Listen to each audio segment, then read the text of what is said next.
أعوذ بالله من الشيطان الرجيم بسم الله الرحمن الرحيم وصلى الله وسلم وبارك على سيدنا محمد وعلى آله وأصحابه أجمعين رب اشرح لي صدري ويسر لي أمري واحلل عقدة من لساني يفقه قولي سبحانك لا علم لنا إلا ما علمتنا إنك أنت العليم الحكيم اللهم علمنا ما ينفعنا وانفعنا بما تعلمنا وانفع بنا وزدنا علما يا رب العالمين اللهم صل وسلم وبارك على سيدنا محمد رغم الداء والأعداء إلا رسول الله صلى الله عليه وسلم. On peut dénigrer, critiquer l'islam, mais lorsqu'on touche à Rasulullah sallallahu alayhi wa sallam, pour nous c'est une ligne rouge.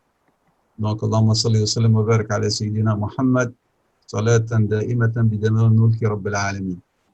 Et Nasr Allah subhanahu wa ta'ala qui fasse que nous soyons les vrais héritiers de Rasulullah sallam et les vrais disciples de cette religion, quelles que soient les contraintes, Inch'Allah ta'ala, et les adversaires et leurs sobriquets qui ne nous toucheront pas, Inch'Allah, ni ne n'affecteront notre prophète ni notre religion. Bien, donc, Al-Manzilatul Hadiya Ashra, la 11e station de Madarij al-Salikin, wa hiya Manzilatul Riyada, donc la discipline spirituelle ou le fait de dompter son âme, ou le contrôle et la domination de son âme. Donc, l'idée qui revient, c'est de domestiquer son nafs et l'amener par l'exercice et l'effort à devenir véridique et sincère. Donc, c'est ça le contenu de cette station. Donc, il y a tamyirun nafsi ala qaboul as-sidqi. L'imam al-Harawi, rahimahullah, il dit, c'est le fait de discipliner, d'exercer son nafs, de la domestiquer pour qu'elle pour qu'elle, on va dire, s'inculque et s'acquiert la qualité de la véracité, de la sincérité. Et ce que moi j'ai traduit en disant, c'est le fait de domestiquer son âme, c'est l'amener par l'exercice spirituel, bien sûr, et l'effort, à devenir véridique et sincère. وهذا يراد به أمران. Et donc, cette phrase ou cette affirmation, dit Ibn al-Qayyim en commentant, en expliquant cette phrase de l'imam al-Harawi, cela veut dire deux choses. Tamrinuha, l'exercer, ala qaboul as-sidqi, d'accepter la vérité, idha aradahu alayha fi aqwalihi wa af'ali wa iradati. Chaque fois qu'on présente à notre nafs la vérité.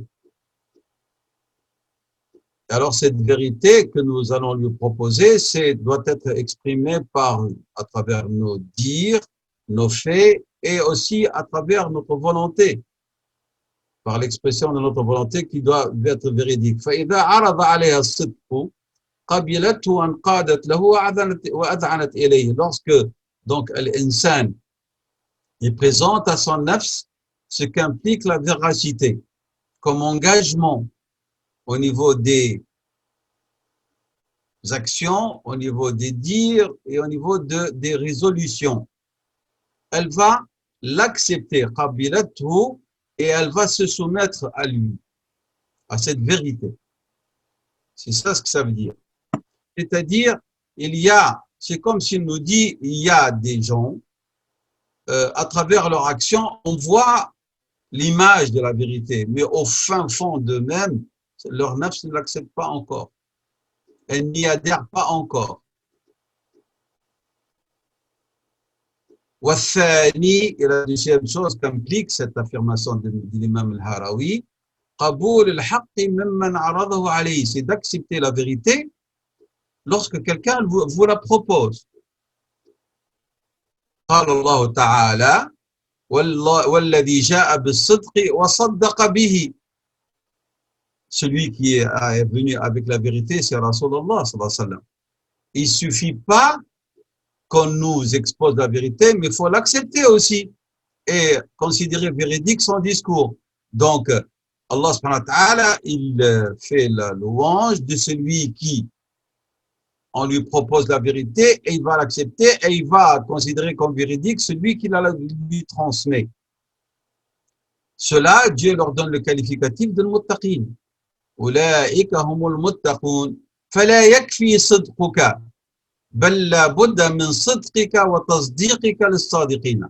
Il suffit pas que tu dises oui, d'accord, j'accepte, c'est une vérité, mais tu dois accepter aussi تصديقك, tu dois accepter ce que te disent les véridiques, ce qu'ils te présentent. فكثير من الناس يصدق أو يصدق, beaucoup de gens acceptent la vérité, ولكن يمنعه من التصديق كبر أو حسد. Mais il y a quelque chose qui va lui faire refuser la vérité, c'est quoi? Par exemple, son égoïsme. Ou aussi, par exemple, son hasad, l'envie. Ah, pourquoi c'est lui et pas moi? Pourquoi c'est elle et pas moi? Malgré que ce que la personne vous présente ou vous propose est juste et vérité, mais le nefs qui est malade, elle l'accepte pas. Donc, il ne suffit pas que vous dites oui, ce qu'il dit, c'est vrai, mais vous devez accepter ce que vous dit, le véridique aussi. Parce que si vous n'acceptez pas le discours de véridique, la vérité, elle va être un semblant d'acceptation de votre part, mais c'est pas un engagement réel. ولذلك Dieu a dit, الذي جاء بالصدق وصدق به. Et il vous dit, voilà, parmi les causes, par exemple, voilà, des maladies du nefs qui font que votre nefs n'accepte pas la vérité. لا تقبل الصدق. ولذلك الهروي a dit, هي التمرين النفسي, c'est le fait d'exercer son nefs et de la discipliner à accepter la vérité. Parce que peut-être votre nefs ne va pas accepter la vérité, alors qu'elle sait que c'est une vérité par kibr, par égoïsme et par envie, ou par toute autre chose, toute autre maladie du nafs. C'est clair? Donc c'est ça ma ma'na riyada. Beaucoup de gens croient que riyada, selon la terminologie mystique et soufi, c'est le fait uniquement d'exercer son âme à faire du dhikr. Non, c'est pas ça. Ici, il va plus loin. Il dit, c'est ton nafs que tu dois domestiquer par différents moyens jusqu'à ce que tu l'emmènes à cette station, qu'elle va accepter la vérité et s'y engager au niveau, lorsqu'elles lui sont présentées, et elle ne va pas contredire ni tes faits, ni tes gestes, ni ta parole, ni tes résolutions. Parce que tu peux faire un semblant de vérité extérieurement, mais au fond de toi-même, ton nafs ne l'accepte pas. Donc, il n'y a pas de la sincérité. Donc, cette action ne sera pas acceptée par Allah. Je fais un acte de générosité de don. Voilà, l'acte. Parce que le prophète m'a dit, tasaddaq, je donne sadaqa. Mais mon nafs n'a pas accepté cette vérité. Et alors, elle va le faire par ostentation. Elle va habiller mon acte qui est vérité par un qualificatif négatif parce qu'elle n'a pas été disciplinée pour qu'au fond d'elle-même, elle agisse conformément à mes gestes. Voilà, qu'est-ce qui se passe? Elle n'est pas sincère. Ou elle va utiliser cet acte qui est véridique pour s'accaparer ou une certaine gloriole. C'est clair? Ou de la vantardise. Donc, nafs, elle est très importante. Et de toute façon, l'acceptation et le rejet des actes dépendent du nafs, de ce qu'on appelle l'ikhlas. Ou l'ikhlas, il est à l'intérieur. C'est pas dans le geste. Tout le monde est salé, tout le monde prie. Beaucoup de gens font des aumônes. Beaucoup de gens font le hajj. Et beaucoup d'entre eux ne seront pas agréés par Allah subhanahu wa ta'ala. Beaucoup. Parce que هذا العمل لا يوافق الصدق والإخلاص في النفس. C'est clair? Alors, quels sont les degrés de cette riyada, de cette discipline et de ces exercices et de ce contrôle pour dominer son nafs? Selon Ibn al-Qayyim, rahimahullah, en se référant à ce que dit l'imam al-Harawi, il dit il y a 3 degrés. وهي على 3 درجات. الدرجة الأولى, le premier degré, رياضة العامة. Il y a la discipline à laquelle ça donne les gens de l'ordinaire. Alors, en quoi consiste-t-elle? Elle consiste à tahdhib al-nafs. C'est-à-dire, il va éduquer son nafs, il va essayer de la rendre plus meilleure. Par quoi? Par la bonne moralité, tahdhib al-akhlaq, wa bil-ilm, et par un savoir. C'est-à-dire, l'insan, dans ce premier degré, qu'est-ce qu'il va faire? Chaque fois qu'il va s'adonner à un acte, où il va agir, où il va prononcer un discours, une parole, où il va faire un choix, et il ne va le faire qu'après avoir acquis le savoir nécessaire pour son accomplissement. Comment? En cherchant ce que Dieu veut réellement de lui. Comment est-ce que Dieu, subhanahu wa ta'ala, lorsqu'il va accomplir cet acte, il va l'accepter de lui. Et dans quelles circonstances Dieu va lui refuser cet acte.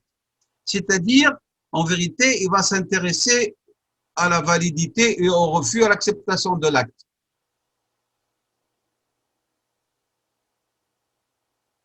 Est-ce que cet acte, lorsqu'il le fait de telle sorte, Dieu l'agrée, et lorsqu'il fait de telle sorte, est-ce que ça va peut-être engendrer le courroux d'Allah subhanahu wa ta'ala contre lui et sa colère? C'est-à-dire, dans cette première démarche, ce premier degré qui n'est pas banal, hein, parce que c'est une personne qui va s'adonner à ça, qui va, on va dire, essayer de monter cette première pente pour accéder à ce premier degré de riyada. Il a fait un travail qui n'est pas mauvais, c'est un travail louable, hein, puisqu'il s'installe dans dans cette station, mais au premier degré, qui consiste à quoi? C'est qu'il ne va pas agir, il ne va pas accomplir quel que soit l'acte qu'il va accomplir, il cherche à être assuré que cela plaît à Allah subhanahu wa ta'ala. Et que s'il ne fait pas tel acte, il s'abstient, c'est parce qu'il risque la colère de Dieu subhanahu wa ta'ala. Et donc, s'il va accomplir par exemple des actes d'adoration, il ne va pas l'accomplir sans savoir comment la faire. C'est-à-dire, il va chercher à être droit au niveau moral et au niveau de ses actes d'adoration. Mais le danger, c'est qu'il y a des gens, ils croient qu'ils cherchent l'agrément d'Allah, et c'est ça pourquoi nous avons dit bitahdhib al-akhlaq wa bil-ilmi. Il y a des gens qui cherchent à affiner leur moralité, leur comportement, mais ils le font par exemple avec ignorance. Ils ont oublié la nécessité de l'ilm. Ils peuvent s'adonner à des choses qui ne sont pas conformes aux directives d'Allah telles qu'ils sont énoncées dans le Coran, le noble Coran, et ont été détaillés ou explicités ou exposés par Rasulullah dans la Sunna. Nature, par exemple, un exemple. Il y a des gens, par exemple, qu'on appelle certains juristes, les appellent al-murjibin. Al-murjibin. Ce sont des gens qui jeûnent le mois de Rajab en entier. Il y a des gens qui font ça, Rajab. Est-ce que vous savez que le fait de spécifier Rajab par un jeûne, le jeûne d'un mois en entier, c'est une attitude des gens de la Jahiliya d'avant l'islam. Il n'y a pas dans la sunna. C'est un comportement de Jahiliya. Et il y a des gens, ils le font croyant qu'ils sont en train de s'adonner à une sunna.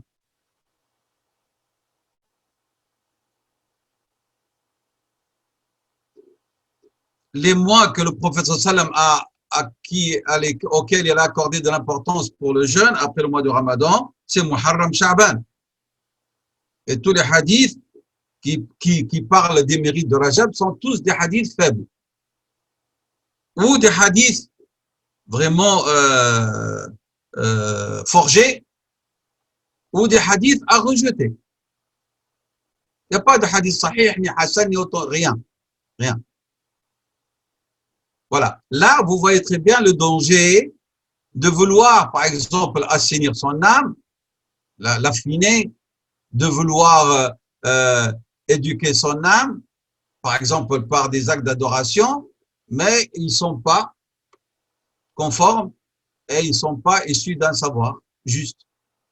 Et alors, la personne, elle se trouve alors en train de s'adonner à des choses qui engendrent la colère et non pas l'agrément.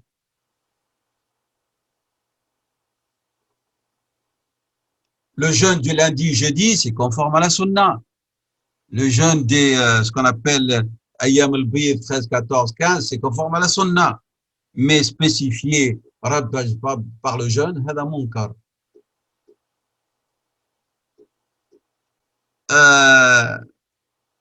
On nous a rapporté d'une manière sûre que Sayyidina Omar radiallahu anhu a frappé ceux qui ont privilégié et spécifié Rajab par le jeûne. Blasa, b'durra.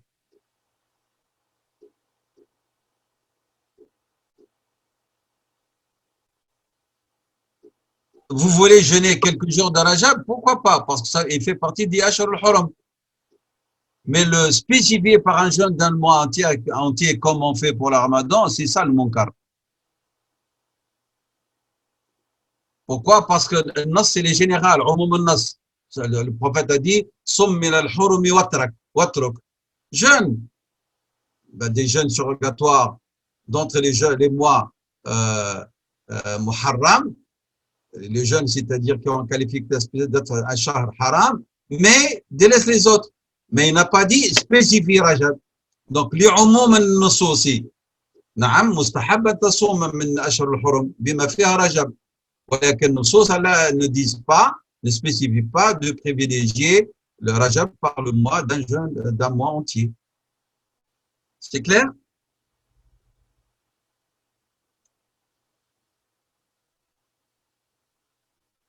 Donc, il dit ici فالمراد به أما تهذيب الأخلاق بالعلم. Alors, cela signifie إصلاحها, réformer son nafs, وتصفيتها, et la purifier grâce à quoi? Grâce au savoir, بموجب العلم. Alors, le résultat, c'est quoi? فلا يتحرك بحركة. Il ne va pas agir, il ne va pas bouger, il ne va pas accomplir un acte extérieur, apparent, ou caché, intérieur, qu'à partir du savoir qu'il a acquis. إلا بمقتضى العلم. فتكون حركات ظاهره وباطنه موزونة بميزان الشرعي. Tous ces veillés gestes externes ou internes sont pesés. Et sont pesés à quoi? À la lumière de la loi.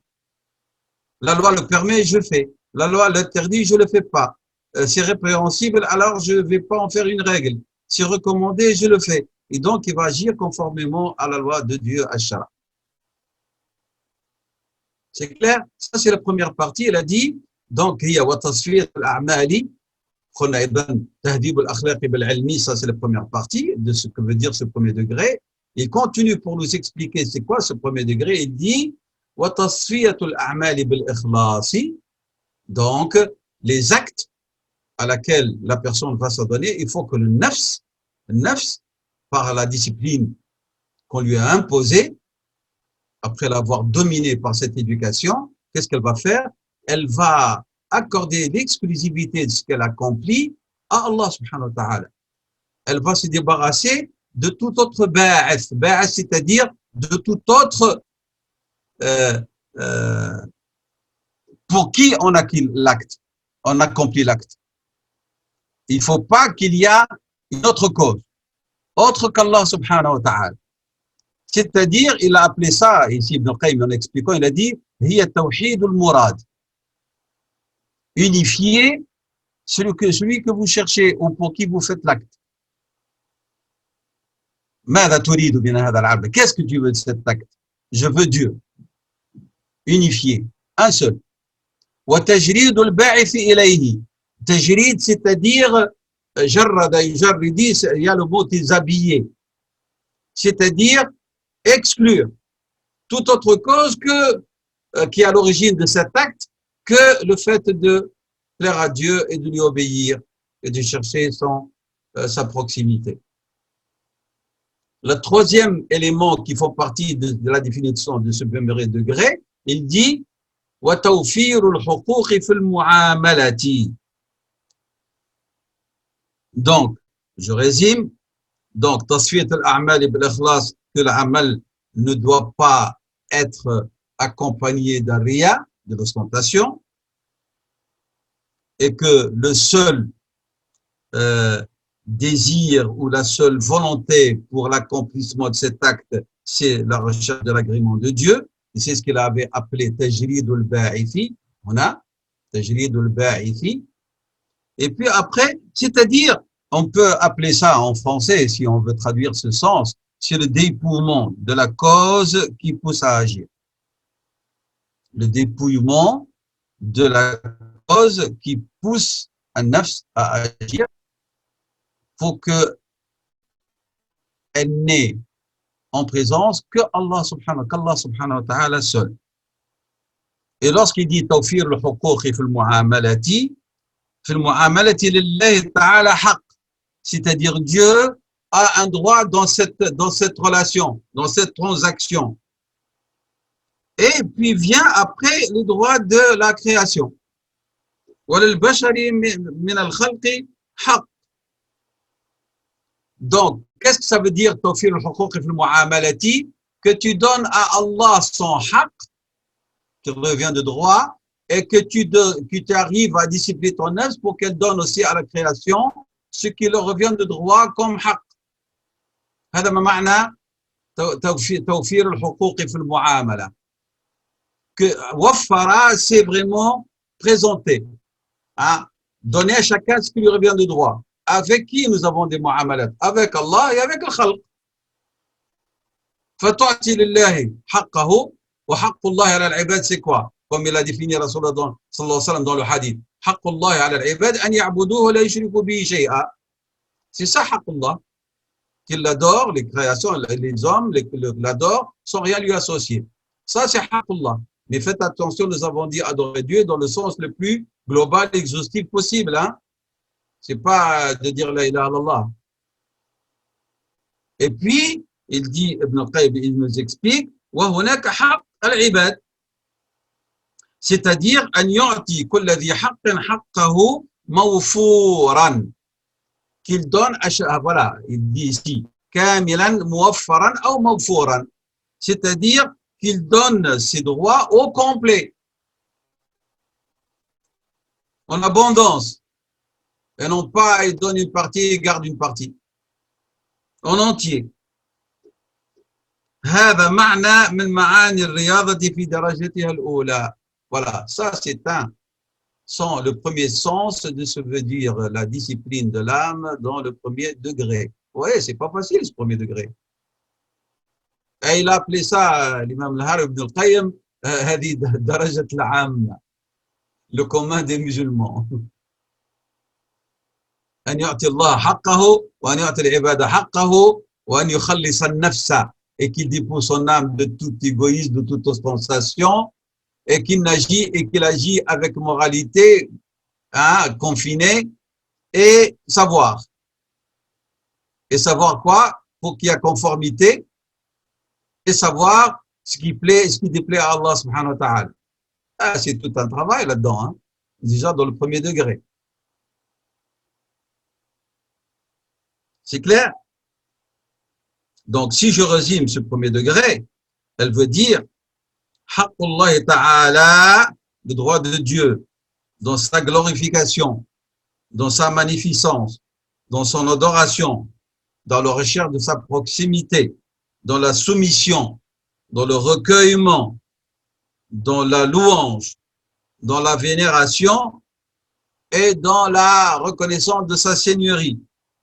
Tout cela, ce sont les droits de Dieu et encore plus. C'est clair? Et encore plus. Les droits des humains selon des degrés. Les droits des parents, nous sommes d'accord? Et puis vient le droit de l'ami intime, et puis du voisin proche, du voisin lointain, la parenté proche et lointaine, l'étranger. Chacun il a des droits. فَلِكُلٍّ حُقُوقُهُ que nous devons accomplir et lui rendre sans compter et en abondance. C'est pour ça qu'il a insisté, Ibn Qayyim, il a dit muwaffaran ou mawfouran, on doit donner ses droits au complet. Tout ce que je viens de dire maintenant, c'est le résumé du premier degré de Riyadat al-Nafs. Est-ce que c'est clair jusque-là, ce premier degré? Bien. Deuxième degré, Inch'Allah.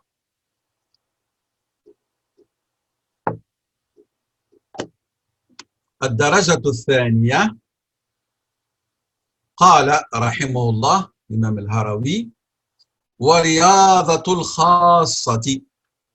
Et donc il y a la discipline de l'âme, des gens, on va dire, j'aime pas l'élite, moi, franchement, mais des gens qui ont arrivé à un privilège au niveau de l'éducation de leur nafs. Alors, en quoi consiste-t-elle? يقول رحمه الله حسم التفرق وقطع الالتفات إلى البقام الذي جاوزه وإبقاء العلم ici dit يجري مجراه. Ça semble un peu compliqué ce langage, hein?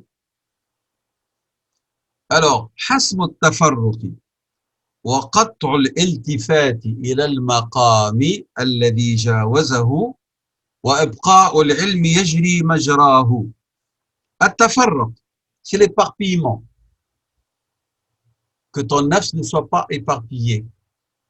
Il faut vraiment que tu arrives à un degré où tu as pris la résolution ferme et tu es arrivé à imposer à ton nafs le refus de l'éparpillement. Elle n'est plus éparpillement. نفسك مجتمعة مش مشتتة. التفرق أو التشتت. تشتت الفكر. Au niveau de ta pensée, tu as la tête ailleurs dans 1000 sujets. تفرق القلب.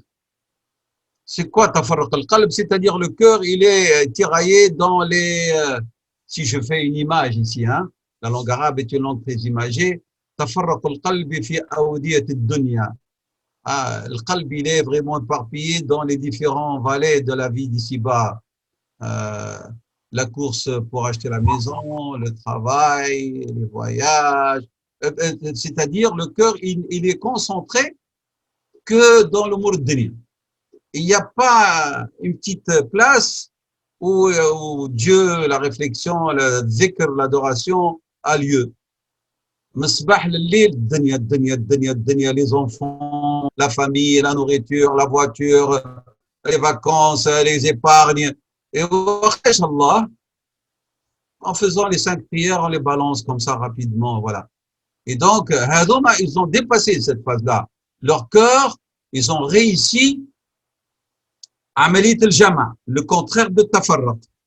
جمعوا قلبهم على ماذا؟ على الله. C'est clair? Donc, il dit فالصلاة, les gens qui sont dans cet état-là, hein, les gens qui sont dans cette situation de tafarruq, Tafarraq, nous avons dit, au niveau de la pensée, au niveau du cœur. Où est-ce qu'il y a cet éparpillement? Dans les préoccupations terrestres. Ils ont réussi. Parce que celui qui n'a pas réussi, qu'est-ce qui se passe? Vous le trouvez en train de faire la prière sans recueillement. Il n'y a pas trop choix. Il fait du dhikr, mais sans la présence du cœur. Il y a la foi, mais il n'y a pas d'effet de la foi, il n'y a pas de douceur de la foi, ils ne le sont pas. La sensation de la douceur de la foi est absente. Il glorifie Dieu subhanahu wa ta'ala, mais pas comme cela se doit. Le cœur, il est dur. Il entend on parle de catastrophes, d'événements, de choses vraiment tristes, des afflictions, et ça ne l'affecte pas. Il regarde ça comme une information passagère. La langue, elle est occupée ailleurs. Il ne voit pas des choses plaisantes ou déplaisantes, et alors ça lui rappelle Dieu et il exprime par sa langue. La hawla wa la quwwata illa billah, lillahi wa inna ilayhi raji'un, ghafarallahu lahu wa lana. Même ça, ça n'existe pas. On lui parle de la mort. Ah, flan mat. كهو هذه الكورونا والناس تموت ما يقولش إن الله لا حول ولا قوة إلا بالله نسأل الله حسن الخاتمة. Même la langue, elle est dans un état d'oubli. L'œil ne pleure que rarement ou ne pleure jamais. Le caractère, il est dur. Qu'est-ce qui reste après cela? C'est l'éparpillement total. C'est le désert. Alors, celui qui arrive au deuxième degré de cette éducation, de cette discipline, lui, il a résolu ce problème-là. Hasama, il a tranché. Al-hasbu, c'est d'avoir pris une décision, mais vraiment sans ambiguïté, sans aucune hésitation. Hasama, c'est tranché en arabe. C'est ça le sens arabe. Le hasmu, c'est le fait de trancher définitivement et la résolution, elle est sans appel. Huma hasamu tafarruqa. L'éparpillement, c'est fini. Ils ont tranché, ils ont fait une croix dessus. وقطع الالتفات إلى المقام الذي جاوزه. Donc, يقول ابن القيم رحمه الله, pour expliquer حسم التفرق وقطع ما يفرق القلب, il a dit que tu arrives à couper, comme si vraiment il y a un lien avec le dunya, et tu es venu et tu as coupé ce lien pour que ton cœur, il n'a plus lieu de s'unir avec ses préoccupations terrestres, et il n'est qu'en connexion qu'avec Allah subhanahu wa ta'ala. C'est-à-dire, lorsque tu fais le hasm, wa taqta' qata'ta qalbaka bil kulliyati, c'est-à-dire complètement, avec le dunya, wa aqbalta ala Allah bi kulliyatika, et en entier, tu es revenu vers Allah subhanahu wa ta'ala, et tu es en présence d'Allah subhanahu wa ta'ala, il est omniprésent avec toi, et tu ne te retournes pas pour regarder ce qu'il y a derrière. L'iltifat, c'est-à-dire, tu n'es plus concerné par les affaires de la vie d'ici-bas. Parce que tu as tranché. Et après avoir tranché, tu as rompu. Quoi? Pas les liens uniquement. Non, même le fait de te retourner pour voir ce qui se passe derrière, c'est fini pour toi. Parce que tu as dépassé ce stade. Al-Maqam, c'est le stade. Jawaztahu, tu l'as dépassé. Alors, il ne va plus se retourner pour voir ce qu'il y a derrière. C'est-à-dire, les problèmes financiers ne te tracassent plus, la maladie ne te tracasse plus. Tout ça n'a plus d'effet pour lui. La question que nous devons nous poser ici, et chacun d'entre nous doit se poser, et pour moi, je pense que c'est une question essentielle, est-ce que nous sentons que Dieu est omniprésent avec nous au niveau de notre cœur? Moi, personnellement, je m'accuse. Mais chacun doit se poser cette question. هل أن قلبنا هل أن قلوبنا مع الله Cheikh, حاضرة مع الله. est-ce que tu veux bien répéter la question, s'il te plaît? J'ai dit, est-ce que nos cœurs sont en vivent avec l'omniprésence d'Allah subhanahu wa ta'ala? Première question. Deuxième question, est-ce que ce qu'implique la foi, المعاني التي يتطلبها الإيمان,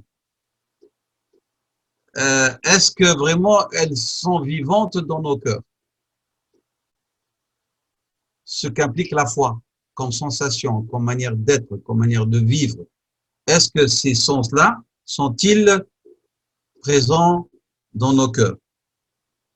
Est-ce que nous faisons l'effort d'être avec Dieu en entier? Est-ce que nous sommes éparpillés ou est-ce que nous sommes avec Dieu en entier?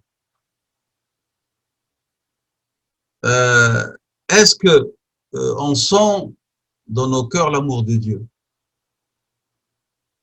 Comment est-ce qu'on peut savoir lorsqu'on est devant des choix? Est-ce que lorsqu'on est devant des choix, est-ce qu'on donne plus d'importance à ce qui plaît à Dieu qui va nous donner son amour, ou à ce qui est plus profitable pour nous dans notre vie, même si c'est au détriment de l'amour de Dieu et de sa loi?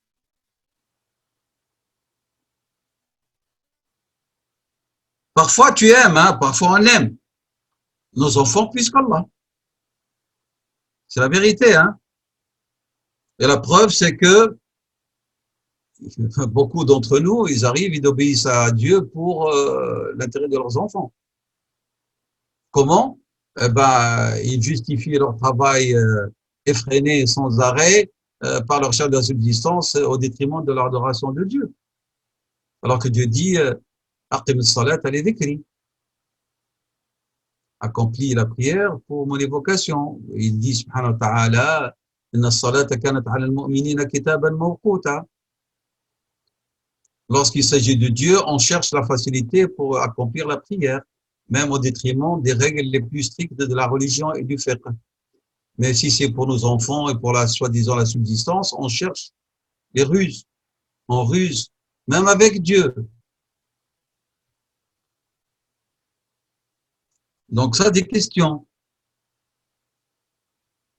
Dans la pratique, dans l'exercice journalier de notre exercice journalier, on peut constater que on aime notre famille plus qu'Allah subhanahu wa ta'ala. Alors que Dieu dit, si vos parents, vos enfants, vos frères, votre tribu, vos biens que vous avez accaparés, un commerce dont vous craigniez la perte, et des maisons qui vous plaisent, sont plus aimés par vous que Dieu et son prophète, et un combat dans sa voie, fatarabbasu, alors attendez-vous à quoi? Que Dieu subhanahu wa ta'ala fasse tomber sur vous son ordre. Son ordre, ça veut dire son châtiment. C'est la sourate At-Tawbah ici, le verset 24. Donc si Dieu le dit, c'est que c'est vrai. نحب أولادنا نحب الدنيا نحب أموالنا أكثر من الله سبحانه وتعالى. Et donc, qu'est-ce qu'il faut si nous voulons atteindre ce deuxième degré de riyadat al-nafs? يجب الحسم, qu'on tranche, والقطع, et qu'on rompe. حسم وقطع. On doit trancher et rompre. Hasmo, quoi? L'éparpillement. On ne peut pas avoir un cœur qui prétend aimer Dieu et veut transcender, et il est éparpillé dans les voies de la vie d'ici-bas, loin de Dieu, et une nefs qui n'a pas encore rompu, qui se retourne sans arrêt vers ce qu'elle a délaissé avec désir et tout. Ah, c'est comme si elle a un regret d'avoir dépassé et délaissé cela. C'est clair? L'imam Ahmad, radiyallahu ta'ala, il a dit la distance entre le trône et le serviteur est une distance très courte. Très courte. Comment? Il a dit da'watun sadiqatun min qalbin sadiqin. Une invocation sincère, mais d'un cœur véridique et sincère. Donc, al-masafatu, rahimahullah a dit, bayna al-arshi wa bayna al-abdi qasiratun. Da'watun sadiqatun min qalbin sadiqin. Da'watun sadiqatun min qalbin lahin. Elle ne sera pas agréée. Da'watun sadiqatun min qalbin mutafarriqin. Elle ne donnera rien. Da'watun sadiqatun min qalbin lam yaqta'. Il n'a pas rompu. Elle ne donnera rien. C'est clair? Donc, حسم التفرق بدون حظوظ كما قال ابن القيم. Lorsque vous allez trancher ici au niveau de cet éparpillement pour vraiment ne plus l'accepter, cet éparpillement, il dit, Ibn al-Qayyim, il ajoute pour expliciter, il dit bidoni hudud. Qu'est-ce que ça veut dire bidoni hudud? C'est-à-dire, il ne faut pas qu'il y ait dans cet tafarruq en disant, mais je laisse quelque part ici, cette partie-là, vraiment, nhabba, nafsi thabba, mon âme l'aime. Non, non, c'est-à-dire le tout. Il n'y a pas de, tu enlèves 2 quarts, tu laisses un quart. Non, le kulliyati. Parce qu'il peut avoir une petite part au fond, hein, au fin fond d'une nafs.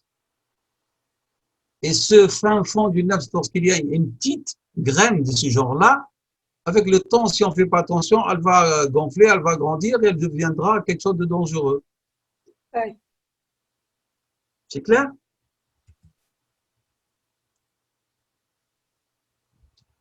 Ici, il dit donc, il faut vraiment qu'il y a ce qata, le hudud, de ce que le nafs aime, pas aussi, faites attention, comme Ibn al-Jawzi a dit dans son Talbis Iblis, faites attention, le shaitan peut venir par un stratagème où il vous dit oui, mais c'est ça, Dieu aime ça. Pourquoi tu ne t'y adonnes pas? Et il vient sous la forme de conseil qui t'a oui, mais il faut que tu fasses attention en lui disant oui, je le fais parce que Dieu l'aime et non pas parce que moi je l'aime. Il faut vraiment bien faire la différence que Dieu aime et ce que vous aimez. Il faut que lorsque vous dites j'aime quelque chose, c'est parce que Dieu l'aime. Vous dites je le fais parce que Dieu l'aime, non pas parce que moi j'aime faire ça. Parce qu'il y a un had de nafs ici.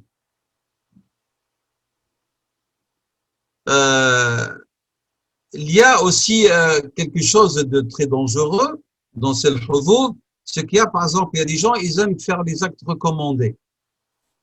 Ils aiment faire des actes recommandés, comme par exemple le dhikr, l'adhkar.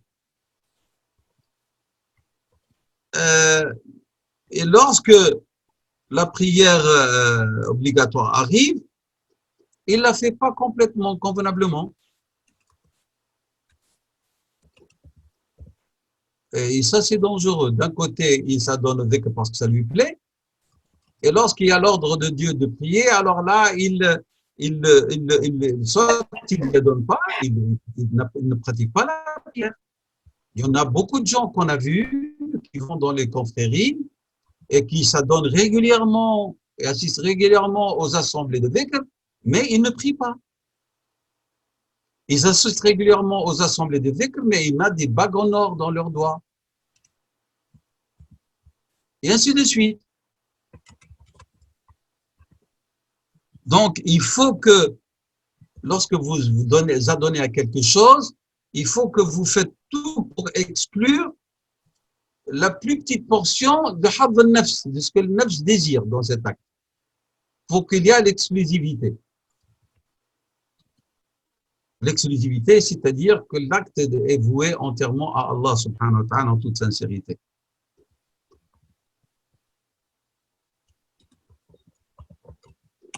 C'est pour ça qu'on a dit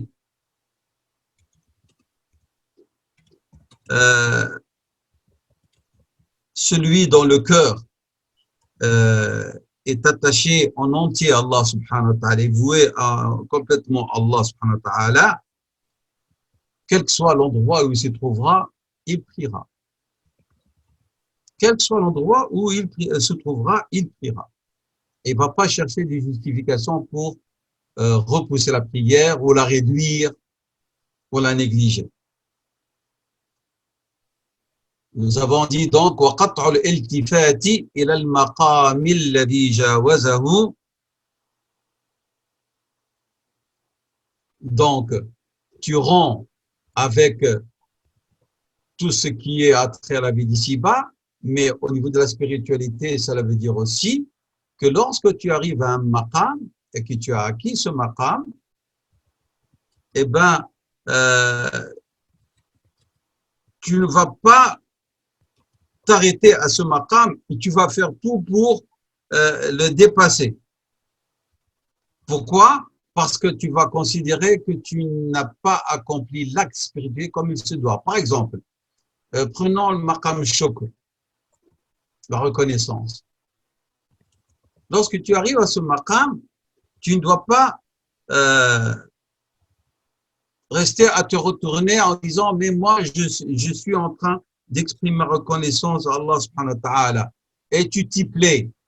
Non, pour que tu avances, tu dois dire ce maqam shukr auquel je suis arrivé, ben je n'ai pas encore rempli ce qui se doit pour vraiment l'acquérir complètement. Et tu dois t'accuser de négligence parce qu'il s'agit de reconnaissance envers Allah subhanahu wa ta'ala. Et on ne peut jamais louer et être reconnaissant envers Dieu comme il se doit, subhanahu wa ta'ala. Parce que si tu vas t'arrêter à ce maqam et tu vas te louer en disant, alhamdulillah, je suis arrivé au maqam shukr, il y a le risque de quoi? C'est que tu n'avanceras pas. Ça, c'est le premier danger. Et le deuxième risque, c'est que le fait que tu t'occupes de regarder cette station à laquelle tu t'y trouves avec joie va te priver d'une multiplication de l'acte de reconnaissance et donc d'abondance et donc d'augmentation et donc de progression. Et ceci ressemble un petit peu à ce que nous avions expliqué lorsqu'on a parlé de tauba. Que tauba est une tauba en permanence. C'est pas parce qu'on a toub, tu m'arrêtes. Là, tubt wa tatoub لأنك مقصر في توبتك وتتوب لأنك لم تتوب وهكذا. Tauba, c'est ce que le professeur Sam nous a expliqué, alayhi salam, lorsqu'il nous a dit que lui, il se repentait à Dieu 70 fois par jour, il demandait pardon à Dieu jusqu'à 100 fois par jour. C'est pour nous apprendre que le travail, il est continu. Il ne faut pas que tu t'arrêtes en disant, ça y est, je l'ai acquis. Non, tu ne l'as pas acquis encore. Tu dois progresser, avancer, même dans ce maqam-là. Faltifatuka, le fait que tu te retournes pour dire, oui, alhamdulillah, je suis arrivé maqam shukr, et tu te retournes pour dire, oui, j'ai acquis shukr, va faire en sorte que tu vas t'arrêter. Le fait que tu te retournes, va physiquement, j'explique, hein, c'est comme si tu t'arrêtes parce que là, tu ne peux pas marcher en regardant vers l'arrière. En regardant l'arrière, tu es obligé de t'arrêter pour ne pas te casser la figure. Et donc, cet arrêt, il arrêter ta progression, il dit Ibn al-Qayyim. Donc, ne t'arrête pas, ne te retourne pas parce que sinon tu ne vas pas avancer. Sur le plan spirituel, il parle ici. Donc ceci pour ce qui est de al-iltifat. Ici, je vais vous donner une petite règle importante dans le domaine de l'éducation spirituelle, le cheminement. Ibn al-Qayyim, rahimahullah, nous dit As-sayru ila Allah ta'ala, le fait de progresser, de cheminer vers Allah ta'ala, al-iltifatu fihi ila al-wara'i ta'akhurun. Le fait de se retourner sans arrêt pour voir ce qu'on a acquis c'est un retardement dans ton cheminement. Et qu'est-ce qu'il veut dire? Il veut nous dire que dans le mouvement déjà naturel, dans la création, dans le mouvement de l'univers, il n'y a pas d'arrêt, il y a toujours progression. Parce que dans la progression, il y a une vie, il y a une hayat. Et il dit, bah, le cœur, c'est la même chose. Ibn al-Qayyim nous explique que le cœur, c'est la même chose. Si tu t'arrêtes de progresser, c'est comme si tu arrêtes ton cœur et il ne va plus s'alimenter, il ne va pas progresser, il ne va pas être dans une meilleure santé spirituelle. Parce qu'en vérité, qu'est-ce qu'il y a dans la nature? Il y a soit progression, soit retard, soit arrêt. إما تقدم حركة وإما تأخر وإما توقف. Et pour Ibn al-Qayyim rahimahullah, il dit التأخر c'est lui-même aussi توقف. Tu as progressé, tu es en train de te retourner. Tu dis, bah, tu es en état d'arrêt là, sur le plan spirituel. Et c'est ce qu'il voulait dire ici, en plus de ce que j'ai expliqué pour le qata'. C'est clair?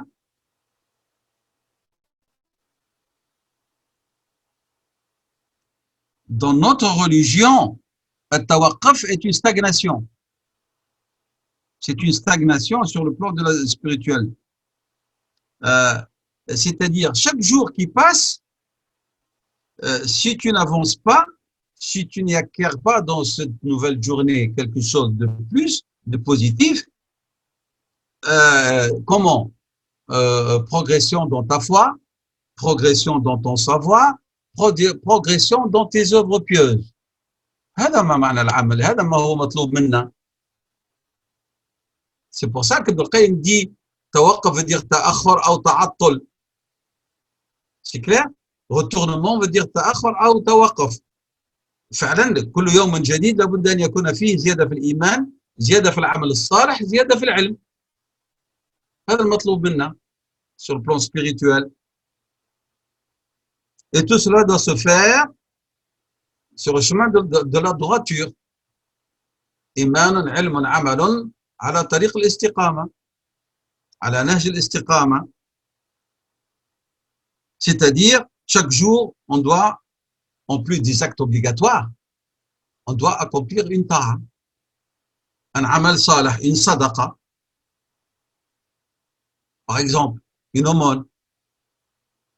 Et donc, harakat al-qalb nahwa al-iman, le mouvement du cœur vers la foi, doit être en progression permanente.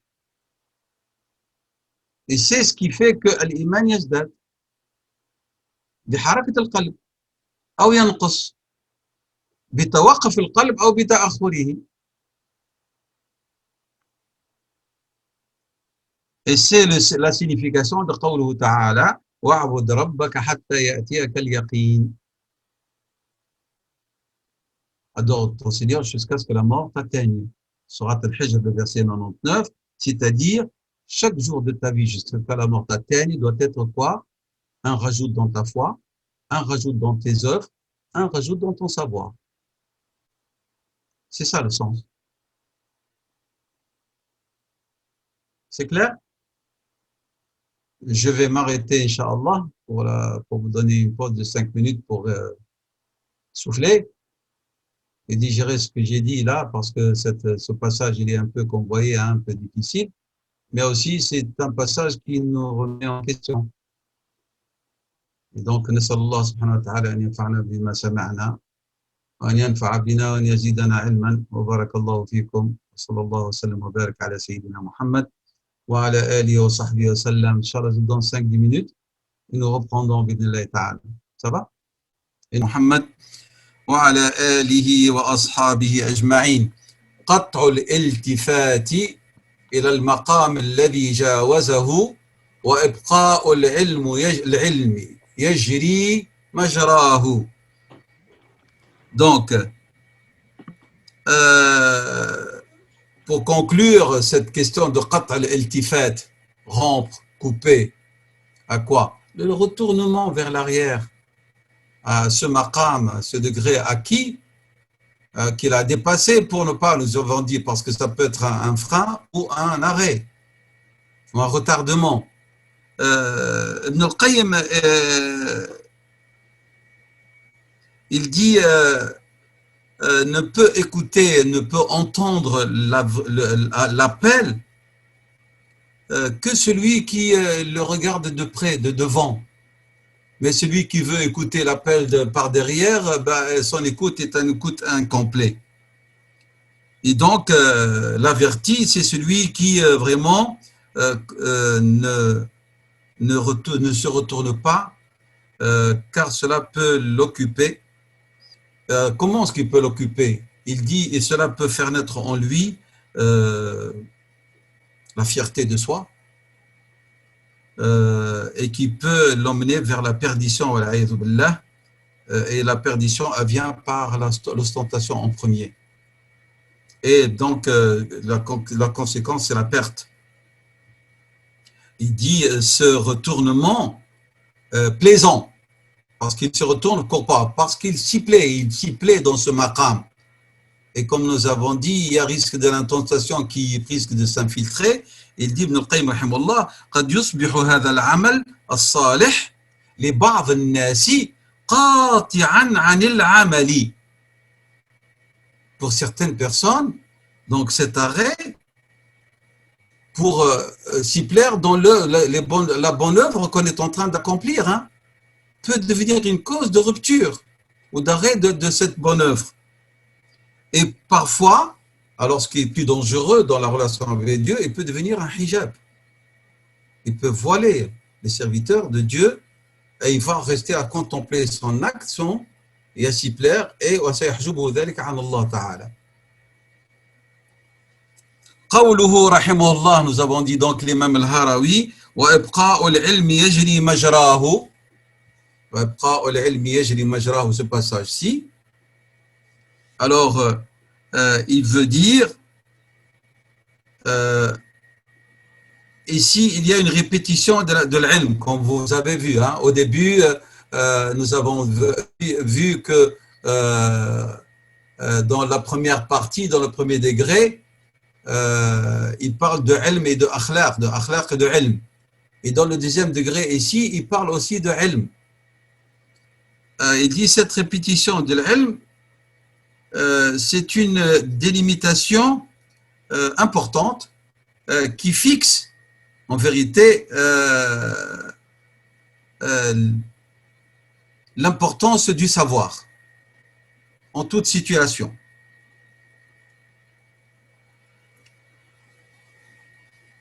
Ibn al-Qayyim ici nous dit en vérité qu'il y a des états de l'âme ou du cœur où chacun d'entre nous peut se sentir volé. Hein. Ils sont comme s'ils volent dans les espaces sélects par rapport à la grandeur de sa foi et ce qu'il ressent. Mais parfois aussi, il nous arrive qu'on se sent dans un état délabré sur le plan spirituel, dans un état de faiblesse. C'est-à-dire, on dirait qu'il y a une intermittence du cœur dans sa manière de vivre la foi. Taqallubat, ça s'appelle ça. Taqallubat al-qalb. Et nous vivons surtout ces situations à notre époque, actuellement. Taqallubat al-qalb. Parfois, on prie, on dirait une machine. On prie par routine. Et alors, on ne sent pas la douceur de la foi et la douceur de l'intimité avec Dieu dans la prière. Et parfois, on a la sensation de, comme j'ai dit, de voler. C'est-à-dire, on sent que nos cœurs sont dissipés parfois. Et on sent que nos langues sont inattentives parfois. Et c'est pour cette raison-là que Rasulullah sallam multipliait l'invocation Ya muqallib al-qulub thabbit qalbi ala dinik. Parce que le qulub tataqallab. Que dire lorsque on vit une époque comme la nôtre actuellement? Donc, ce que nous sentons en vérité au fond de nous-mêmes, il n'y a pas de l'ardeur, il n'y a pas de l'enthousiasme lorsqu'on prie, lorsqu'on évoque Dieu. Il n'y a pas de nachat. On n'est pas dans un état vraiment de vivacité lorsqu'on on évoque Qiyam al-Layl, les prières de la nuit, ou la récitation du Coran, ou le jeûne surrogatoire. Il arrive que lorsqu'on va accomplir les actes obligatoires, on se traîne. Hein, comme si c'est une charge très lourde, on veut s'en débarrasser. Ouf, on a fait l'Isha et Shafawat, alhamdulillah, artahna. Hein? Et ça, c'est une situation, en vérité, que tout le monde sent malheureusement. Et ça, c'est dû à taqallub al-qalb. Et comme j'ai dit, et parfois on est dans un état de pureté, de safa. Et alors on regarde le muharramat avec mépris, on essaie d'éviter tout ce qui déplaît à Dieu au niveau de notre langage, de nos actions. Et alors on sent quelque chose de spécial, ça s'appelle dhawq, ça. Dhawq, une douceur de la foi, un goût spécial. C'est-à-dire, à ce moment-là, c'est que qalbak mahouch mushattat, qalbak majmou. C'est le contraire de la première tafarraq, ou taqallab, le qalb majmou'. Et donc, et pour réussir cela, Ibn al-Qayyim, il nous donne une règle, et une règle vraiment importante. Il dit, al-ilmu hakimun ala al-dhawqi. On va revenir à notre situation. Il dit, si tu veux vivre cette règle permanente, fais en sorte que le savoir soit lui le juge de tout ce que tu vas faire ou ce que tu ne dois pas faire, et non pas dhawq, non pas la sensation. Al-ilmu yabqa an yajri majrahu hatta fi hal al-ibadati. Hein? Et tu es dans le deuxième degré là. Dans le deuxième degré là, il dit toujours tiens-toi fermement au savoir. Vous vous rappelez, j'ai parlé tout à l'heure dans le premier degré des dérapages qui risquent de commettre l'individu ou l'adorateur en l'absence du vrai savoir. Et bien ici c'est la même chose, il revient et il dit يجب أن يبقى العلم حاكم على الذوق وعلى الحال وليس الحال بحاكم على العلم بحال. Il faut que le savoir soit lui toujours le juge, la référence pour te dicter le cheminement et les sensations spirituelles conformes, et non pas la sensation spirituelle qui va soumettre le savoir à elle. Vous comprenez le danger qu'il veut dire? Il veut dire, faites attention, dhawq peut vous éloigner du vrai savoir et donc de Dieu, de sharia, de la loi. Si je dis ça d'une manière plus claire dans le langage des soufis, des mystiques, al-halu yakhda'u lil-ilm.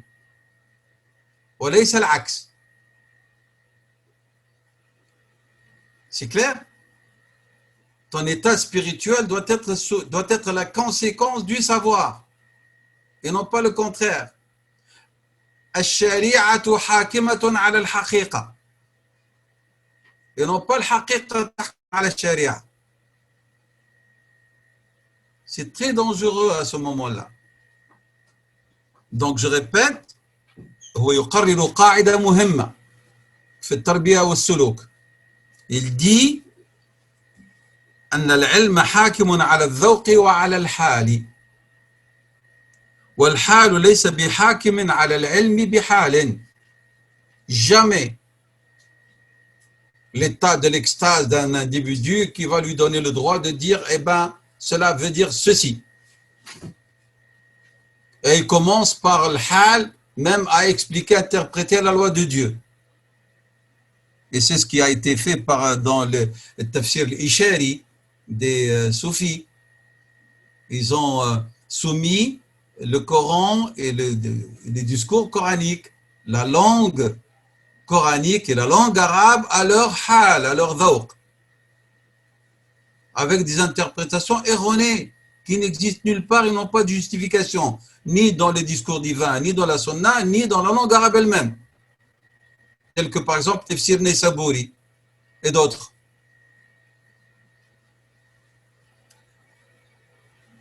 Donc il dit, il va agir وهو ينظر ما الذي يرضاه الله تعالى وما لا يرضاه تعالى. Ainsi, lorsqu'il va agir en ayant toujours en vue ce qui plaît à Dieu, ce qui ne lui plaît pas, تعودت النفس عليه وتمرت عليه وصار خلقا لها. Alors, lorsqu'il va agir d'une manière permanente de cette manière-là, le nafs va s'y habituer et elle va s'y conformer jusqu'à ce qu'il devienne cela devient une de ses qualités. Voilà. Le danger, c'est que certains qui cheminent, lorsqu'ils voient une certaine, comment dirais-je moi, une sensation spirituelle qu'ils assimilent à l'état d'extase, ils délaissent le savoir, la loi ça veut dire, et il la met derrière son dos, et il commence à partir de cet état à vouloir justifier et donner sens à la loi. Le résultat, ben, il va tomber dans l'égarement et dans l'éloignement, c'est-à-dire il va s'éloigner du sirat al-mustaqim, c'est-à-dire de l'islam. Tout. Et c'est ce qu'on entend. On entend parfois des discours, on dit la ilaha illallah. Ce discours, cette compréhension, cette manière d'être, cette manière de voir, dans tout notre patrimoine reçu de Rasulullah sallam, on ne trouve pas trace de cela, et jusqu'à ce qu'ils arrivent même à se... On va prendre un exemple, par exemple, Sayyid al-Khadr, alayhi salam, que la majorité de nos savants disent c'était un prophète. Sayyid al-Khadr est un humain, oui ou non? Oui. Est-ce que Dieu lui a donné l'éternité? Où sont les textes qui l'affirment? Et Dieu dit dans le Coran qu'il n'a pas donné à quiconque l'éternité. Et il a dit à Sayyidina Muhammad sallallahu alayhi wa sallam, innaka mayitun wa innahum mayitun. Nous sommes d'accord? Et nous trouvons dans la tradition soufie que Sayyid al-Khadr est encore vivant. Et qu'il se présente dans des halaqat de dhikr et tout. On ne comprend rien. Et ils le disent sans pudeur, sans retenue. Et dans le Coran, Dieu dit abdan min ibadina. Est-ce que Dieu kataba al-abd l'éternité? Il a plus que 1000 ans maintenant? Plus. D'où est-ce qu'il tire ça?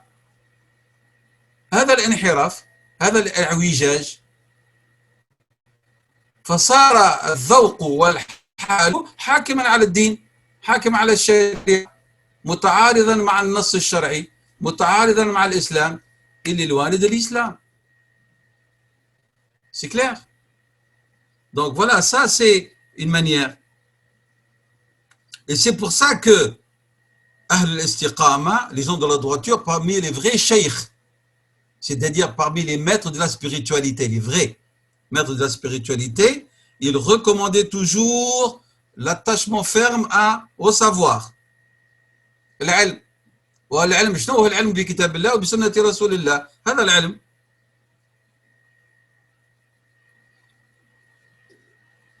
Et ils faisaient tout pour rejeter et refuser toute évocation d'innovation.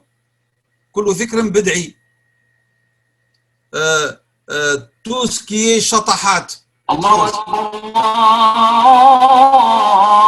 الله أكبر. Donc tout ce qui est trans, qui n'a rien à voir et a trait à l'islam. Pourquoi? Parce que notre prophète ne l'a pas fait, sallallahu alayhi wa sallam. Nous n'avons pas transmission avec chaîne authentifiée que Rasul sallam s'y a donné. Et Allah, clairement, subhanahu wa ta'ala, dans son livre révélé, il nous dit vous avez en la personne du messager du Dieu, là, le bon exemple à suivre. Pour qui? Pour celui qui aspire à la proximité avec Dieu et espère au jour du jugement dernier. Donc, notre prophète n'a pas légiféré de ces manières. C'est ça ce que voulait dire ici l'imam al-Harawi et qu'a expliqué Ibn al-Qayyim. Al-ilmu hammun li arbab al-tariqi wa sayri ila Allah ta'ala. L'ilm, il est très important pour celui qui veut cheminer vers Dieu subhanahu wa ta'ala. C'est clair ici. Donc il dit al-istislamu lil-ilmi. C'est ça ce qu'on peut tirer comme conclusion de tout ce que nous avons expliqué. Fal-wajib, comme vous voyez ici, Nasr ibn al-Qayyim, que j'ai expliqué moi avec d'autres paroles. فالواجب تسليط العلم على الحال وتحكيمه عليه وألا يعارض به, qu'il n'y a pas d'opposition, on ne va pas s'opposer à l'ilm بالحال. Ah voilà, celui-là, regardez l'état spirituel qu'il vit, donc c'est une preuve que son cheminement est correct, alors que la loi dit non, c'est faux. Non, الحال ليس حاكما على العلم بل العلم هو حاكم. الشريعة حاكمة وليس العكس. C'est clair ça? Donc vous avez compris les trois éléments بتاع الدرجة الثانية. حسب التفرق, vous l'avez compris. قطع الالتفات إلى المقام الذي جاوزه avec les deux significations. وإبقاء العلم يجري مجراه, العلم doit être omniprésent. Omniprésent. La loi de Dieu. Sinon, il y a un risque. وقال وهذا صعب جدا إلا على الصادقين. Et vraiment garder l'ilm omniprésent dans son cheminement est très difficile. Que pour qui? Pour les gens véridiques et ceux qui ont des fermes résolutions et une volonté forte. فلذلك كان من أنواع الرياضة. Et c'est pour ça, cela fait partie كسب العلم, ملازمة العلم, مصاحبة العلم fait partie de la discipline et de l'exercice spirituel d'Ibn al-Qayyim et l'imam al-Harawi rahimahumullah ta'ala. C'est clair ça? الدرجة الثالثة il a appelé رياضة خاصة الخاصة. Donc là, احنا الله يعاوننا pour qu'on puisse déjà être degré متاع العام. Avec ce que nous sommes en train de vivre et والتفرق الذي نعيشه, Allah يعاوننا que de temps en temps on goûte aux délices de درجة العام. هنا il dit رياضة خاصة الخاصة.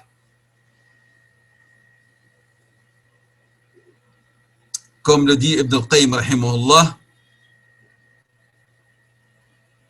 Mais Ibn al-Qayyim rahimahullah n'est pas d'accord avec ces dénominatifs. Ça, c'est le discours de l'imam al-Harawi que vous avez là. Ibn al-Qayyim rahimahullah, il ne partage pas cette manière. Alors, c'est quoi cette première, cette riyadat al-khassa, l'élite de l'élite, parmi les hommes et les femmes qui cheminent vers Allah subhanahu wa ta'ala? Il a dit تجريد الشهود والصعود إلى الجمع ورفض المعارضات وقطع المعاوضات. C'est du béton armé, hein?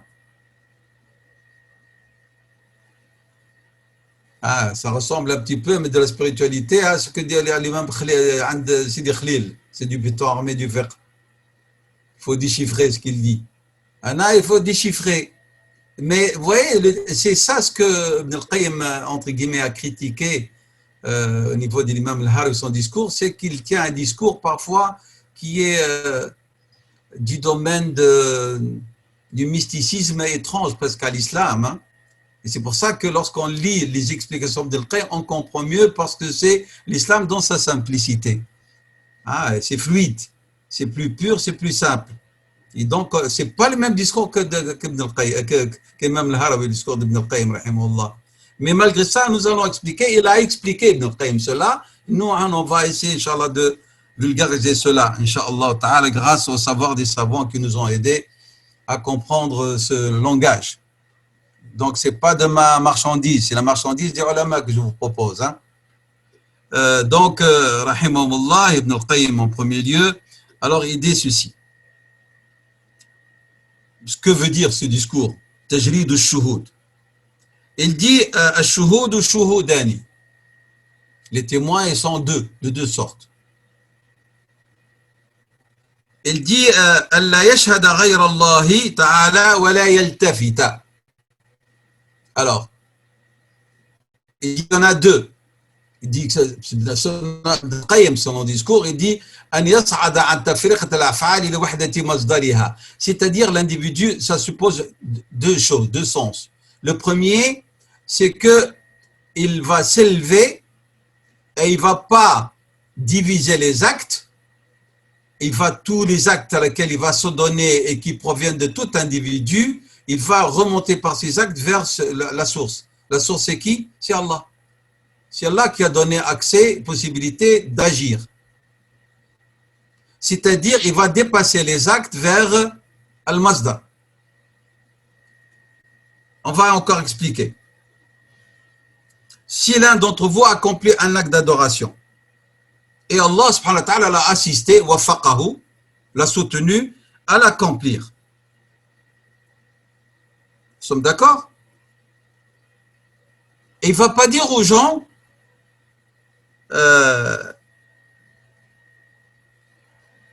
c'est grâce à moi que j'ai pu accomplir cet acte, ou si quelqu'un l'a aidé aussi pour réaliser une quelconque œuvre, il ne va pas dire c'est grâce à ces gens-là que j'ai pu m'y adonner.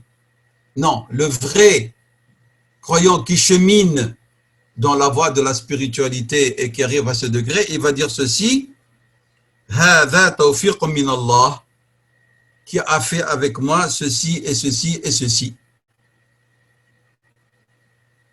C'est-à-dire, il va oublier l'asbab, les causes, il va s'oublier lui-même et il va citer uniquement celui qui lui a donné l'assistance pour pouvoir accomplir l'acte. Et peu de gens, dans leur discours, dans leur manière d'être, se souviennent de cette règle. Normalement, vous avez passé un examen et vous avez réussi. Vous étiez en difficulté et un tel, une telle vous a aidé. Vous avez réussi à accomplir telle allocation.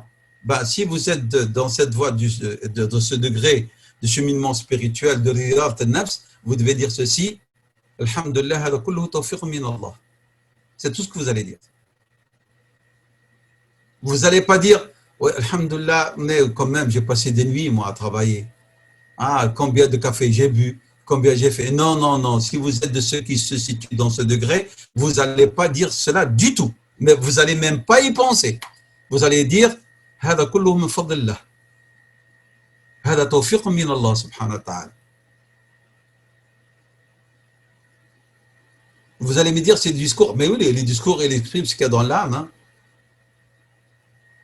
Ah oui. اللسان ينطق بما في الحال. Il faut habituer à votre discours à être conforme à votre hal. Et l'imposer, ça fait partie de la discipline, hein, des riyada.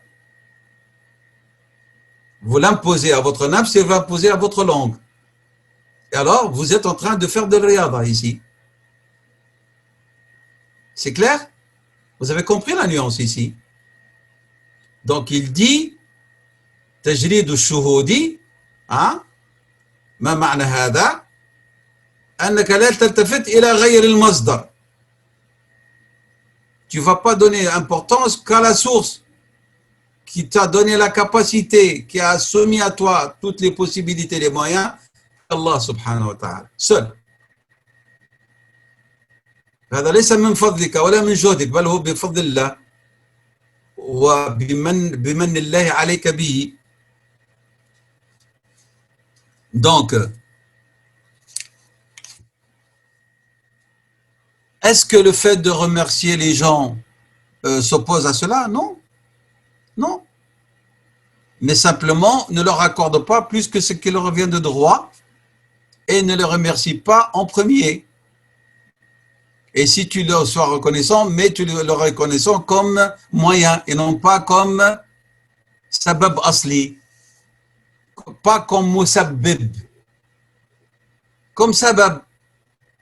Ne confondez pas al-musabbib, que Ibn al-Qayyim a appelé ici al-masdar. Wahdatul masdar, hada al-masdar wa Allah. Ne confondez pas al-masdar wa sabab, la cause ou le moyen. Ne confondez pas. Et chacun, vous lui accordez la louange qui lui revient de droit. Dieu, c'est la reconnaissance absolue, wa tajrid, fi shukr, wal hamd, wal ibada. Le serviteur, wa shukran, ala qadri hajmihi, selon sa valeur. نعم نؤتي الناس شكرهم ولكن على قدرهم ولكن أن يكون الحق الأول وأكي le premier droit Allah subhanahu wa ta'ala,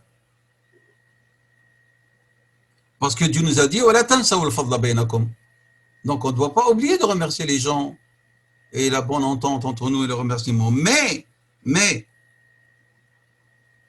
je répète ليسوا كمصدر وإنما كسبب والمسبب الأول والمصدر هو الله سبحانه وتعالى. C'est ce que notre prophète sallallahu nous a appris dans la talbiya. إن الحمد والنعمة لك والملك لا شريك لك. Donc الشكر كله لله سبحانه وتعالى. الحمد والنعمة والملك لله سبحانه وتعالى فلا شريك لك في شكرنا، لا شريك لك في عبادتنا، لا شريك لك في حمدنا. Le deuxième sens que suggère cette phrase, tajrid shuhudi, le deuxième sens qu'elle suggère, il dit ici, c'est le fait de se débarrasser de l'audition de son nafs. C'est-à-dire qu'il ne va pas demander à son nafs d'être témoin et d'attester, certifié de la qualité de l'acte qu'il a fait et de la convaincre que c'est grâce à son propre effort qu'il s'est donné à cela, qu'il s'agit d'argent ou autre.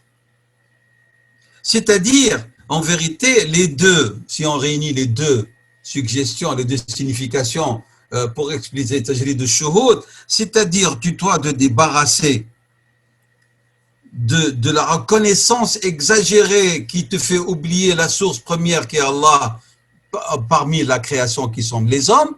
Et deuxièmement, tu dois te débarrasser du témoignage de ton âme qui risque de te louer et de te glorifier jusqu'à ce qu'elle fasse t'induire dans l'erreur de l'ostentation et te faire oublier la reconnaissance envers Allah qui est le premier qui t'a assisté à réaliser telle ou telle œuvre. Donc, يجب أن تتخلص من شاهدين شهود الخلق وشهود النفس. C'est ça ce qu'il voulait dire ici, tajrid al-shuhud. Ne prends pas ton nafs comme témoin qui va te dire Mashallah alik, salit al-subh fi al-waqt aujourd'hui, bien. Elle peut venir ici pour te louer et te piéger en même temps. C'est clair? Donc, تتخلص من شهود تجريد النفس الشهودي هو تجريد النفس من شهود الخلق وشهود النفس. C'est ce que ça veut dire. Vous avez compris cette première partie? تجريد الشهود.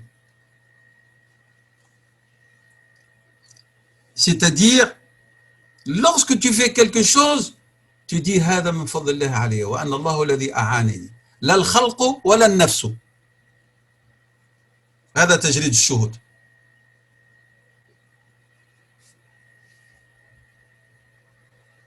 Donc, toujours, tu dois considérer ça un tawfiq min Allah. وليس بجهدك ولا بعرق جبينك ولا بمساعدة الآخرين الذين سخرهم الله فالشكر يأتي لله الذي سخرهم. Bien.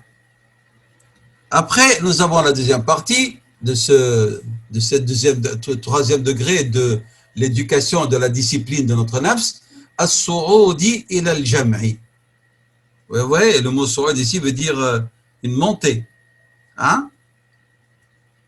Alors, c'est une ascension. As-su'ud veut dire il y a une ascension. Al-jama', jama'a, c'est le contraire de tafarraqa. Tafarraqa, c'est épargnement. Wal-jam' aussi veut dire assemblement.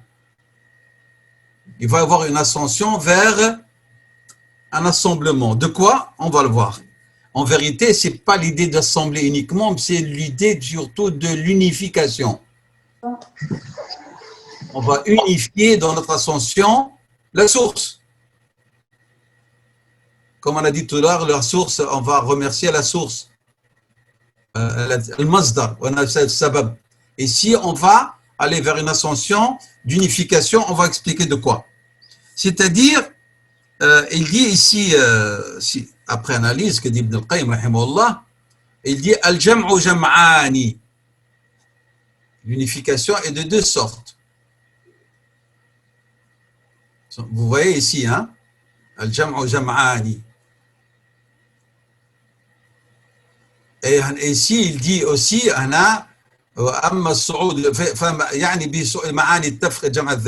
il dit cela sous-entend deux choses. C'est ce que nous avons expliqué, qui va dépasser que les actes proviennent d'un tel ou d'une telle ou de tel assistant, de telle cause, pour remonter vers la source qui est Allah subhanahu wa ta'ala. C'est lui qui a mis sur mon chemin les individus ou les causes et les moyens qui m'ont permis d'avoir réalisé tel acte ou tel acte. Louable ou tel acte d'adoration ou tel acte de la vie de tous les jours. C'est clair? Donc ça veut dire l'ascension. Et deuxièmement, il dit il y a une ascension, c'est que tu ne vas pas uniquement t'attacher aux formes, et ça je vais l'expliquer, mais je suis en train de traduire ici uniquement, tu vas dépasser les images et les formes vers l'essence. Alors j'explique. Alors, as-su'udu ila al-jam'i, c'est-à-dire que l'individu qui chemine va sentir que les hommes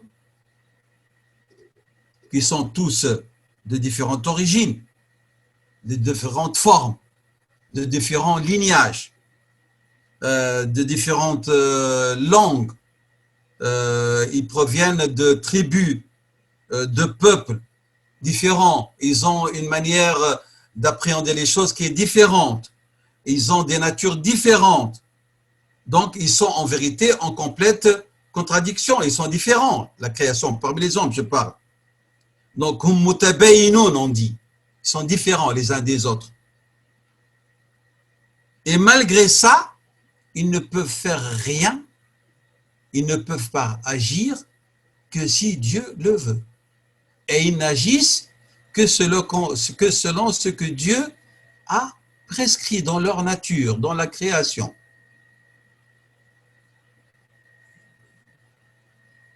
Et qu'ils ne peuvent pas échapper à sa volonté. C'est le sens de Qawlu Ta'ala wa ma tasha'una illa an yasha'a Allah. Ici veut dire la différence, il va être en état d'ascension pour dépasser tout ce qu'il voit et constate dans la création, dans l'univers comme différence vers qui? Vers celui qui les a initiés, qui les a créés. Il ne s'arrête pas à la différence pour aller vers le Créateur, celui qui est à l'origine.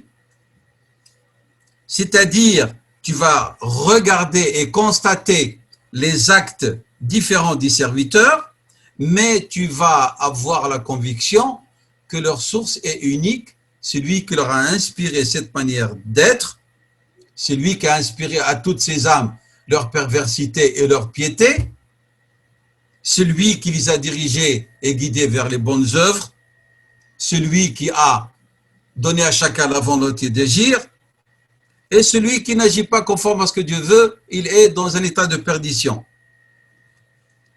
فتشهد الصعود إلى الجمع أي يصعد عن تفريط الأعمال إلى وحدة مصدر. C'est que tu vas pas, lorsque tu regardes tous ces gens qui agissent autour de toi, dans tous les sens, différemment, le kufr, la mécréance, l'hypocrisie, la foi, la piété, la gentillesse, la jalousie, le blanc, le noir, le brun, tout cela, toi, comme quelqu'un qui chemine dans la voie de l'adoration, tu vas utiliser tout ce que tu as vu pour une ascension spirituelle qui va te mener vers la glorification de celui qui les a créés et qui les a faits. Et si ça rentre dans le cadre de quoi?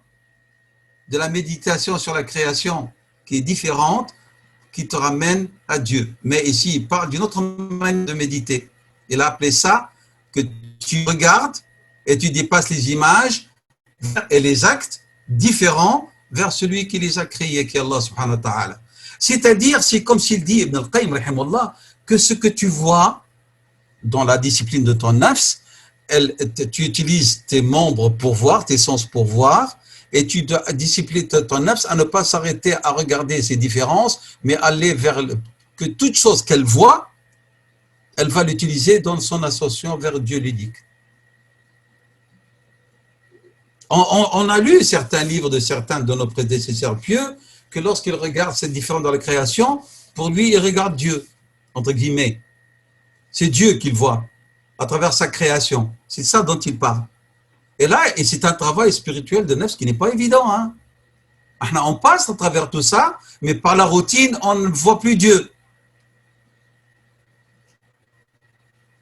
On voit le blanc, le noir. Quand on ne dit pas, Masha'Allah, Subhanallah al-Azim. Et on utilise ce que nous voyons comme différence pour glorifier. On utilise ce qu'on voit pour dire, regardez, c'est le bazar. Qu'est-ce qu'il y a dans ce monde, tout ce pêle-mêle. Ils ont dépassé ce regard terrestre banal vers un regard d'une autre sorte. C'est qu'ils vont utiliser ce shuhud, ce qu'ils voient, vers l'ascension, vers le jama. Ils vont utiliser tout ça pour unifier celui qui est à l'origine. C'est difficile, hein, comme démarche.